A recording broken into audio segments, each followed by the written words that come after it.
अफसर खान, मंच पर उपस्थित हमारे जावेद भाई, युवक आघाड़ी के वंचित आघाड़ी के जिला अध्यक्ष सतीश गायकवाड़, अफसर पठान, मतीन पटेल, हमारे श्याम भासाकड़े, संदीप यादव, सतीश, सभी यहाँ पर जमे हुए हमारे सभी भाइयों, आप सबको अस्सलाम वालेकुम, जय भीम। इलेक्शन के कुछ दिन पहले इस महाराष्ट्र में जो सियासत चल रही थी वो सब हम सब लोगों ने देखी है। कहां पर टीपू सुल्तान के नाम पे बच्चों को मारा जा रहा था, कहां पर तो औरंगजेब के सोशल मीडिया पे डीपी क्यों रखा करके बच्चों पे हमले हो रहे थे, कुछ लोगों को जेल में डालने का काम यहां पर महाराष्ट्र में बीजेपी और आरएसएस कर रही थी। मैं आप लोगों को यह पूछना चाहता हूं, जो लोग आज इलेक्शन में खड़े हुए वो इंडिया है, इंडिया आघाड़ी है, या फिर अभी के अपने माजी खासदार इम्तियाज जलील हो, ये सब लोग उस वक्त कहां पे थे, ये मेरा आपसे सवाल है। जब जब बच्चों पर हमला हुआ, बच्चों को जेल में डालने का काम अगर यहां पे किया होगा तो सबसे पहले वंचित बहुजन आघाड़ी बाबा साहब आंबेडकर हमारे मुस्लिम भाइयों के साथ में ये महाराष्ट्र में खड़ी हुई है। और ये बच्चों को जेल में डालने के बाद सबसे पहले उनकी जमानत लेने का काम किसने किया? तो हमारे लोकप्रिय उम्मीदवार अफसर भाई ने किया। तुम लोग कौम और मिल्लत की बात करते हो, अल्लाह वसूल की बात करते हो। जब तुम अल्लाह का नाम लेते हो तो फिर हमारे समाज को, जिस समाज ने तुमको चुन के लाया, उसको ऐसे रास्ते पे क्यों छोड़ते हो? ये मेरा सवाल है आपसे। ये लोगों के नाम पे आप चुन के आते हैं और चुन के आने के बाद आप स्टैंडर्ड हाई फाई प्रोफाइल बन जाते हो। मैं आप सबसे बताना चाहता हूं कि पिछली साल वंचित बहुजन आघाड़ी पूरी ताकत के साथ इम्तियाज जलील के साथ खड़ी थी। मैं भी, बाबा साहब अम्बेडकर भी, और हमारी मेरी मां, मेरी बहन, मेरा भाई, सब लोग पूरी ताकत के साथ इम्तियाज जलील के साथ खड़े थे। मगर इम्तियाज जलील जब उनका पेट भर गया और जब हमारा खाना खाने की बारी, मेरी खाना खाने की बारी आई, तो उन्होंने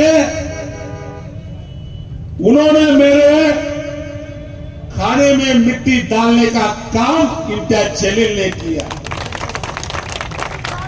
वो खासदार हुए, खासदार होने के बाद जब आमदार अमित बुजुर्ग बनने को, जब आमदार बनने की मेरी जब बारी आई, तो हमारे पीठ में खंजीर खुपसने का काम इम्तियाज जलील ने किया।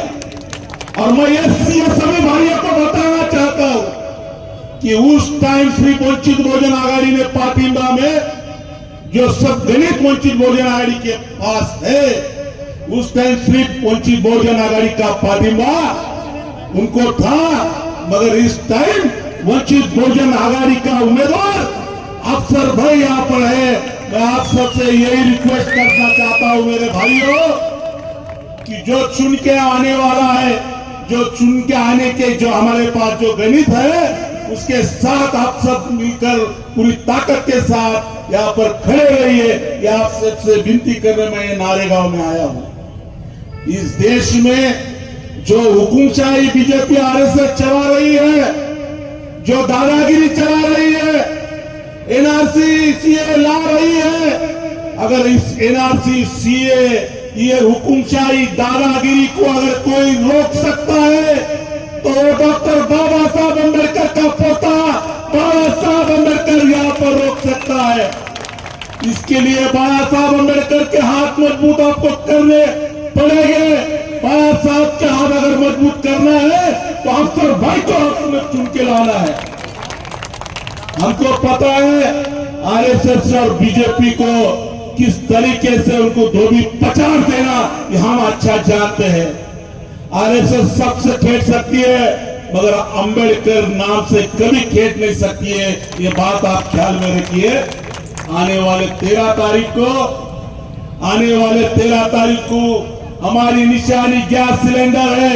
गैस सिलेंडर के सामने का 4 नंबर का बटन दबाकर अफसर भाई को लाखों की ओर से आप सब चुन के लाइए। आप सबसे यही विनती मैं करता हूँ और वक्त की कमी में यहाँ पर रुकता हूँ। जय भीम, जय भीम। अस्सलाम वालेकुम। अजीज तरीन साथियों, मस्जिद के सामने खड़े हैं तो मस्जिद के जैसा ईमान भी अपने अंदर पैदा होना जरूरी है।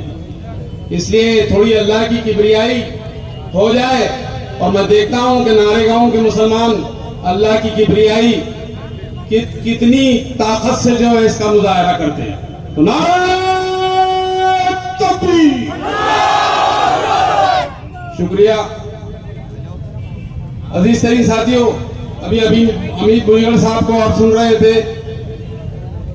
अमित भुईगढ़ साहब ने ये पिछले 19 के इलेक्शन से अभी 24 का जो इलेक्शन आ रहा है पूरी सच्चाई आपके सामने रखी। अब ये सच्चाई को लेके आपको गौर व फिक्र करना है कि आने वाले वक्त में ये जो 24 को 13 तारीख का इलेक्शन होने वाला है उसमें हम कैसा जाएंगे। आप लोगों को मालूम हुआ ये अच्छी तरीके से कि हमारे पास औरंगाबाद पार्लियामेंट्री हल्के के अंदर हम 21% वोट रखते हैं। यानी जो मुसलमान है वो मुसलमान 21% वोट रखते हैं। उसके साथ ही इम्तियाज जलील साहब जब चुन के गए थे तो उनको वंचित बहुजन अघाड़ी का सपोर्ट था और वंचित बहुजन अघाड़ी का वो जो वोट था SC ST वो जो वोट था वो 17% वोट था। तो 21 और 17 ये मिला के मैं समझता हूं कि 38% वोट हमारा होता है। और 38% वोट में हम आराम से अल्हम्दुलिल्लाह चुन के आ जाते हैं, क्योंकि हमारे फिरका परस्त जो लोग हैं उनका मामला जो है इस वक्त जो है तितर बितर रोया हुआ है। अगर ये समीकरण अगर होता है तो ये समीकरण में हमारी सीट हम आराम से निकाल सकते हैं। ये 19 में हमने देखा है। और आज भले ही शक्ल बदल गई होंगी, पार्टी बदल गई होंगी, अभी किरदार भी बदल गया होगा, लेकिन अगर मुस्लिम क़यादत को आप जिंदा रखना चाहते हैं इस शहर में तो आपको किरदार की तब्दीली को कबूल करना पड़ेगा। और वो किरदार की तब्दीली अफसर खान की शक्ल में तब्दील हो सकती है, इसमें कोई शक नहीं है। और अफसर खान का इंतखाब अम्बेडकर साहब ने इसलिए किया है कि अफसर खान जो है 24 घंटे अवाम के बीच में रहने वाली शख्सियत है। अजीज तरीन साथियों, जिन साहब को हमने इंतखाब किया, लीडर बनाया और जो है कायद बनाया, बड़ी बड़ी महफिलों में बैठने के काबिल बनाया, और जब वक्त आया तो वंचित बहुजन अघाड़ी के पीठ में खंजर घोंपने का काम ही इन साहब ने अदा किया। जिन मुसलमानों ने उनको वोट दिया, जिन मुसलमानों ने सर पे नाचा लेके, जिन मुसलमानों ने खाने काबा का गिलाफ पकड़ के दुआएं की, जिन हमारी खवातीन ने घरों में आयतल कुर्सी के विरत किए, उन नौजवानों ने अपने अब रोजे रखे, कामयाबी के लिए आपके लिए इतनी जद्दोजहद की कि कुछ वेजापुर का वाकया याद होगा कि एक रिक्शे वाले ने अपना रिक्शा बेच के इस शख्स को जो है चुना के लाने का काम किया। लेकिन जब हमारे बुरे वक्तों के अंदर हमारे साथ में कौन खड़ा रहना चाहिए? बहुत सिंपल सवाल है। अजीज तरीन साथियों, आप अपनी अकल पे जोर मारिए। आपके घर में आपका कोई फर्जंद, आपका कोई भाई, क्या आपका कोई बेटा गलत राह अभी इख्तियार कर रहा है, गलत शौक में पड़ गया है, गलत मामलात कर रहा है, तो आप उसको घर में बुला के डांटेंगे, उसको धमकाएंगे, उसको समझाएंगे, यही करेंगे ना आप लोग? क्या ये ऐलान करते फिरेंगे कि ये बटन वाला था, ये बटन वाला था, ये बटन वाला था, इसने ये जलाया था, उसने वो जलाया था, इसने ये करा था, हम तेरा कोविंग ऑपरेशन कर डालेंगे। ये हमको डंडा लेके हमको सुधारने की कोशिश करेंगे। ये था, आप अपने दिल पे हाथ रख के ये सवाल करिए अपने आप से कि अगर अपना घर का बच्चा अगर बिगड़ जाए तो उसको घर में बिठाकर उसको समझाया जाता है। अगर पूरी दुनिया में ऐलान नहीं किया जाता कि ये बटन प्लेयर है, ये शराबखोर है, पूरे घरों में नहीं पीटा जाता, ना टीवी पे आके ये कहा जाता कि मुसलमानों ने पुलिस की गाड़ियां जलाया थे, मुसलमानों ने ये किया था, या मुसलमानों ने वो किया था। ये नहीं किया जाता मेरे दोस्तों, मेरे यारों, ये नहीं किया जाता। उनको समझाया जाता है, उनके साथ बैठा जाता है, उनकी जो है तशरीह की जाती है। ये तुम क्या कर रहे हो मेरे यारों, समझो ये वक्त तुम्हारा नहीं है, आराम से काम लो। लेकिन जो शरारत करने वाले लोग थे, मेरे इशारे समझो, मैं क्या की वाकई की तरफ आपको लेके जा रहा हूं, कि जो शरारत करने वाले लोग थे वो आके क्यों हमको भड़का रहे थे वहां पे, जब हमारा रमजान का तरावी के बाद हम चाय पी के दोस्तों में गपशप लगाते थे कि आज जो है अभी तरावी छुटी, आज ये सूरा हमारा कंप्लीट हुआ, इतना सूरा कंप्लीट हुआ, इमाम साहब ने बेहतरीन खिदमत करी। ये तबसरे हमारे सड़कों पे, हमारे चौरस्ते पे, हमारी चाय की होटलों में ये तबसरे होते हैं। हमारे चाय की दुकानों में ये तबसरे नहीं होते कि आज बटन प्लेयर, आज कौन सा सूखा मारने का है, ये मारने का है कि ये मारने। रमजान में ये तबसरे हमारे नहीं होते मेरे दोस्तों, मेरे यारों। ये पढ़े लिखे जाहिल को क्या बोले अब, ये पढ़े लिखे जाहिल को अब हम क्या बोले, क्या समझाए उसको? ये सब करते हैं हम रमजान में। रमजान में तो हमारा सीना जो है अल्लाह के नूर से मुनव्वर होता है, हम अपना फ्रेश होते हैं, दिन भर रोजा रखते हैं, नमाजें पढ़ते हैं, जो है तरावी पढ़ते हैं, और फिर उसके बाद आने वाली सहर का इंतजार करते हैं। हम तो ये करते हैं। अरे किसने किया था ये? कौन आए थे वहां पर? क्यों नारे मार के हमारे को छुड़ा रहे थे? क्यों हमको गुस्सा दिला रहे थे? क्या समझ रहे थे? अरे वो राम मंदिर जिसको मुसलमानों ने सदियों से जो है वहां पर अपनी खिदमत अंजाम दिए थे, क्या रमजान में हम फसाद कर रहे थे? हम फसाद कर रहे हैं? वो जो लोग आए थे कौन थे वो लोग? कौन थे वो लोग? और जब आए थे तो क्यों हमको बहका रहे थे? क्यों हमको जज्बात में रहे? एक आदमी पे गुनाह दाखिल नहीं। अगर वाकई में तो मुसलमानों का लीडर होता था इम्तियाज जलील, तो वो 30 लोगों पे गुनाह दाखिल करके बताना था, तो मैं समझता वो हमारा लीडर है, हमने छुप के तेरे को कोई गलती नहीं करे, हम बोलते थे ये बात। लेकिन जिस तरीके का तूने हमारे साथ रवैया अख्तियार किया, तुझको भुगतना पड़ेगा, तुझको भुगतना पड़ेगा, कसम खुदा की तुझको भुगतना पड़ेगा। तो क्या समझ रहा है तू ये समझ रहा है कि हम तेरे बाप के नौकर है? तू लकड़ी लेके हमको हका लेगा, हमको लकड़ी लेके हका लेगा, हम तेरे बाप के नौकर है। अरे जितनी मोहब्बत है तुझ पर निछावर की थी, उतना गुस्सा भी तुझ पर निछावर करेंगे। समझा तू हमको आके, तो तब बात बनती थी कि तू हमारा लीडर है। तो हमको बोलता है बटन प्लेयर है, हमको बोलता है हमने गाड़ी चलाए, और हमको मालूम है किन किन लोगों ने केरलपुर में मुसलमानों के घर की निशानदेही की है, सब मालूम है हमको। और कहां था जब गिरफ्तारियां मुसलमानों की हो गई थी? तू कहां था? तू समझ रहा था कि यहाँ के मुसलमानों ने गलती करे? अरे जिन्होंने गलती करे उस पर गुनाह दाखिल कर। ये तो बेगुनाह थे, इनको आके तो छुड़ा रहे थे वो लोग। और गिरफ्तारियों के बाद छुड़ाने का मंजर क्या था? कौन छुड़ा रहा था? कौन 7/12 के साथ 12 ला रहा था? पूरे खानदान के साथ 12, पूरे दोस्तों के साथ 12, सारे लोगों के साथ 12 लाके छुड़ाने का काम किसने किया? कौन किया? अफसर खान ने किया यारों। और क्या कहते हो तुम हमारे नौजवानों को क्या सबक देने की कोशिश कर रहे हो?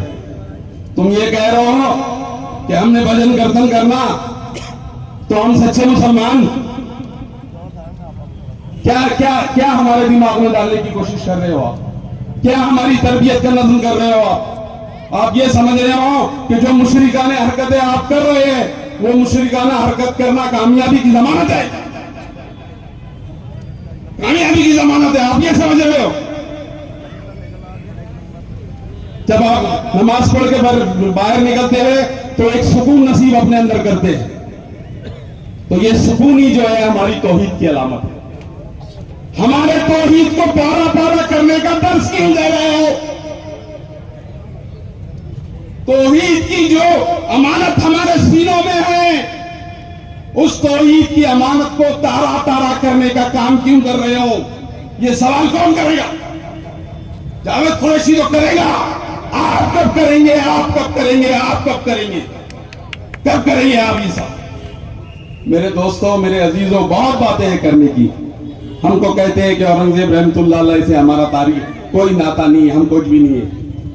तो मुसलमानों, तुम कब कहोगे कि तेरा औरंगजेब से ताल्लुक नहीं है तो हमारा तेरे से ताल्लुक नहीं है? ये कब कहोगे? अजीज साथियों, वक्त गुजर चुका, माफ करना, वक्त कम है, थोड़ी सी तंगी है, लेकिन नारेगांव के मुसलमानों, मैं आपसे कहता हूं कि आपके वक्त बुरा वक्त भी आया था। पूरे नारेगांव के अंदर पानी चले गया था। जो भागदौड़ करने वाले हमारे अफसर पठान सामने हैं। आप जो है अगर ये समझ रहे हो कि कुछ रोड बनाकर हमने नारेगांव के मुसलमानों पर बहुत एहसान कर दिया, कसम खुदा की, अगर कोई बैल को भी खड़े कर दिए और वो बैल भी चुन के आ गया तो वो बैल भी ये रोड डेली चुनेली का काम कर दे सकता। तो हमने बैल को नहीं चुन के दिए थे, हमने इंसान को चुन के दिए थे। लेकिन जब बुरे वक्त थे हमारे इस नारेगांव के अंदर, पानी पूरा भर गया था, मैं आके यहाँ पे देख के गया, उस वक्त आप कहां थे? उस वक्त आप कहां? तो याद रखिए कि आने वाला वक्त आपके पास अफसर खान को 25 साल तजुर्बा, सियासी तजुर्बा है, समाजी तजुर्बा है, 25 साल से मुसलमानों की सियासी खिदमत अंजाम दे रहे हैं। आने वाला वक्त है, आपको सोच समझ के वोट देना है। फिर से 19 का मंजर आपके सामने नजर आ रहा है, वही 19 का मंजर है। आज भी चंद्रकांत खड़े हैं, आज भी हर्षवर्धन खड़े हैं, आज भी भूमरे खड़े हैं। ये मंजर को याद रखो आप, वही मंजर है। आज भी जो है किरदार बदल गया है, वो बंदा है और शाहरुख खान की जगह अफसर खान आ गए। और इस सही साथियों, ये चंद गुजारिश थी मेरी दिल की तड़प थी कि मैंने आप लोगों को वो बात कही कि वंचित बहुजन अघाड़ी का अगर आप समझते हैं कि 19 में वंचित बहुजन ने हमारे पे एहसान करी थी, तो एहसान को अगर उतारने का टाइम है, आपकी क़यादत बनने वाली है, मुसलमानों की क़यादत बनने वाली है, किसी दूसरे की नहीं। उस क़यादत को, वंचित बहुजन अघाड़ी के एहसान को, प्रकाश अंबेडकर साहब के एहसान को अगर हम समझते हैं कि वो एहसान है, तो चुकाने का वक्त है। और चुकाने के लिए आपको कोई दलित उम्मीदवार नहीं दिया गया, कोई हिंदू उम्मीदवार नहीं दिया, आपको मुसलमान उम्मीदवार ही दिया गया। मैं बहुत इल्तिजा करता हूं आपसे, नारेगांव के मुसलमानों, आप लोग मेरे दिल के बहुत करीब है। मेरे वजीर के बहुत करीब है, मेरी इल्तिजा है आपसे कि ये वक्त जाया ना हो जाओ। फिर वही वक्त है, फिर 19 का वक्त है, ये वक्त निकल जाएगा तो फिर हाथा पीठ से रह जाएंगे। आप गौर करो इस बात पे कि ये दलित, अंबेडकर और मुस्लिम समाज का जो इत्तेहाद है, ये इत्तेहाद एक बार फिर से दोहरा दो मुसलमानों, फिर से दोहरा दो। यकीन मानो कामयाबी आपके करीब खड़ी है, कामयाबी आपके करीब खड़ी है। इस समीकरण को तो पिछले वक्त था उसको दोहरा दो, इंशाअल्लाह कामयाबी हमारी होगी। खुदा हाफिज़। इसके बाद में कौम और मिल्लत के हमदर्द नौजवानों के उम्मीदवार जनाब अफसर खान साहब हमारे बीच में अपनी बात को रखेंगे, लेकिन उससे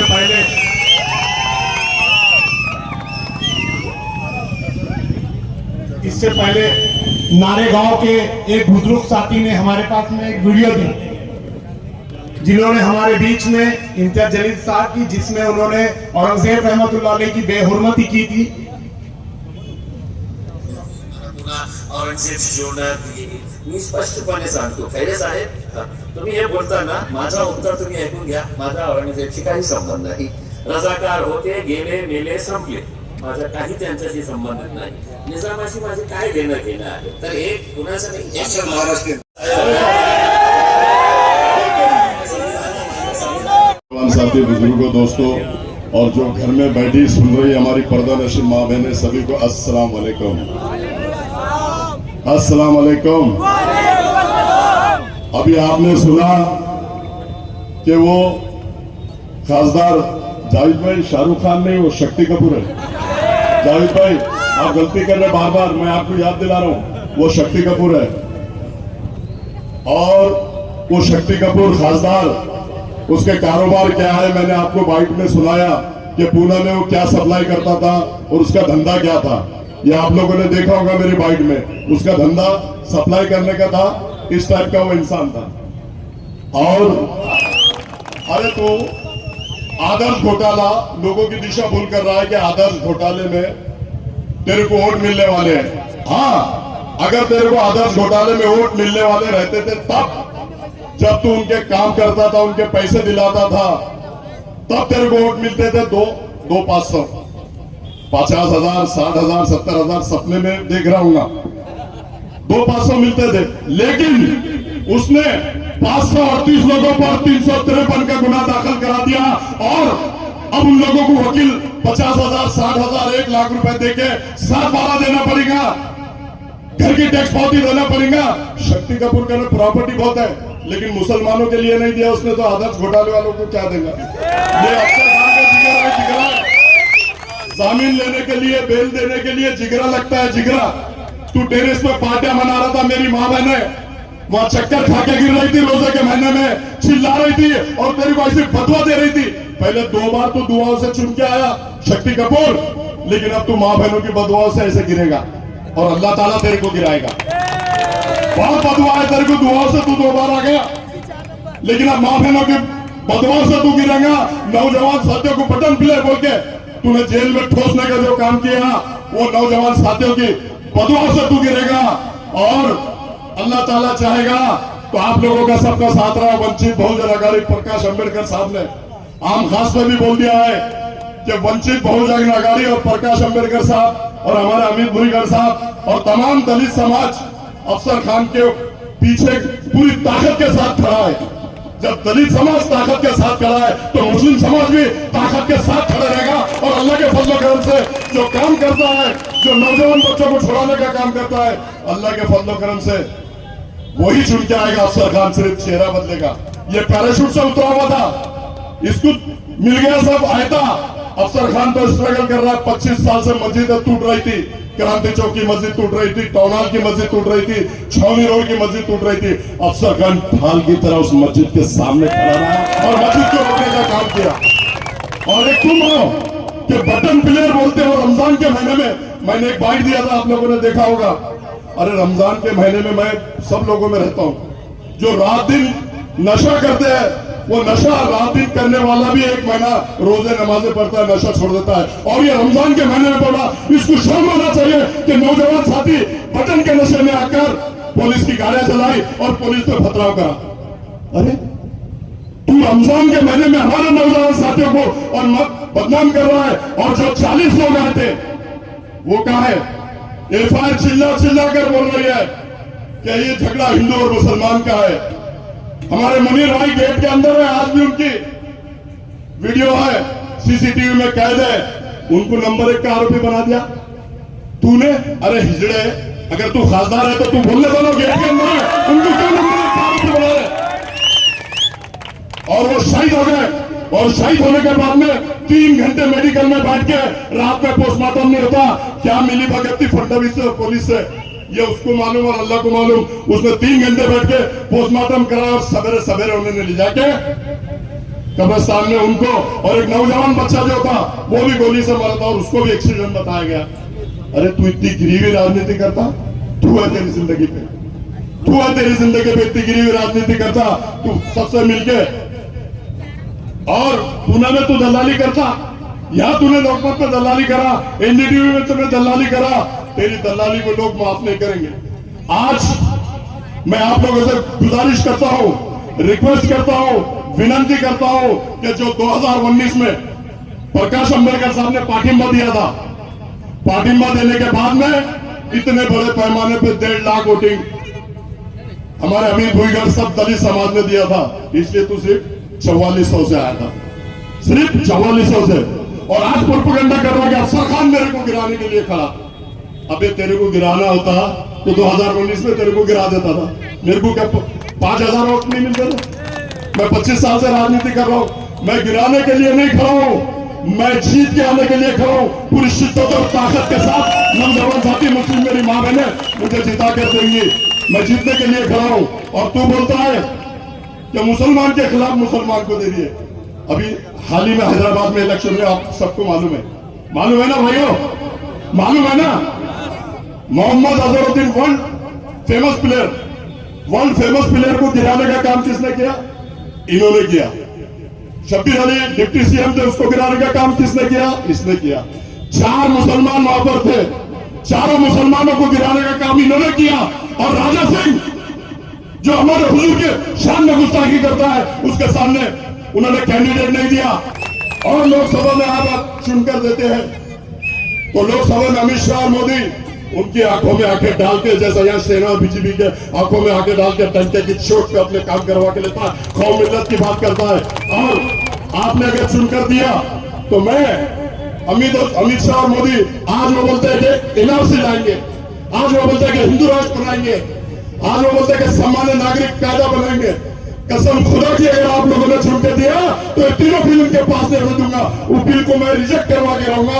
आप लोगों की ताकत हिम्मत बहुत है, अफसर खान के पास हिम्मत बहुत है, ताकत आप लोगों की चाहिए। आप लोगों की अगर ताकत आप लोग देंगे तो मैं लोकसभा में जाके मुस्लिम समाज पर जो जुल्म अन्याय अत्याचार हो रहे, दलित समाज पर जो जुल्म अन्याय अत्याचार हो रहे, ओबीसी समाज पर जो जुल्म अन्याय अत्याचार हो रहे, उसको रोकने का काम करूंगा। आप देख रहे होंगे मां बुलेचिंग पे मारा जा रहा, टोपी के नाम पे मारा जा रहा, दाढ़ी के नाम पे मारा जा रहा, ट्रेन के अंदर मारा जा रहा। और यहां तक कि अब उनकी हिम्मत देखो कि जो भाई हमारा सजदे में जा रहा है उसको भी लाते मारे जा रही है। तो अफसर खान ने उस पर भी टंके के चोट पे मार देके उसको 3 घंटे में सस्पेंड कराने का काम करा। ये क्या करता? घर में बैठता रोटियां बेचता, क्या रोटियां बेचता। और नारेगांव में जितने भी काम बाकी है, हमारे अफसर भाई से मेरी बात हुई, इन्होंने अनेक बार मोर्चे निकाले। अल्लाह के फजलो करम से अगर मैं चुन के आता हूं और आप लोग चुन कर देते हैं तो 1 साल के अंदर नारेगांव का पूरा चेहरा मोहरा बदल दूंगा। मैं विकास पुरुष के नाम से जाना चाहता है, इतना विकास यहाँ करूंगा कि अल्लाह के फजलो करम से आप देखना। एक मौका दो उनको, 2 मौके दिए आपने। उनका नेता आता है, अल्लाह का वास्ता, रसूल का वास्ता, मैं झोली पसारता हूं, मेरी झोली भर दो। तो भाइयों मैं भी पसारता हूं, मेरी भी एक बार भर दो। और फिर देखो हिंदुस्तान में तहरीका कैसा मचाता हूं। जैसे कारपोरेशन कर जाता हूं, जैसे पुलिस स्टेशन कर जाता हूं, वैसे ही लोकसभा कर जाऊंगा। एक शेर के साथ में अपनी जगह लेता हूं। मेरा 13 तारीख को आप लोग सवेरे फजर की नमाज पढ़ो और बिस्मिल्लाह बोल के 13 तारीख को गैस सिलेंडर के चौथे नंबर के बटन को दबाकर इतने बटन दबाओ कि लोकसभा में जाके मैं हिंदू राष्ट्र बनने ना दूं। ऐसे बटन दबाओ, मैं इनाम से आने ना दूं।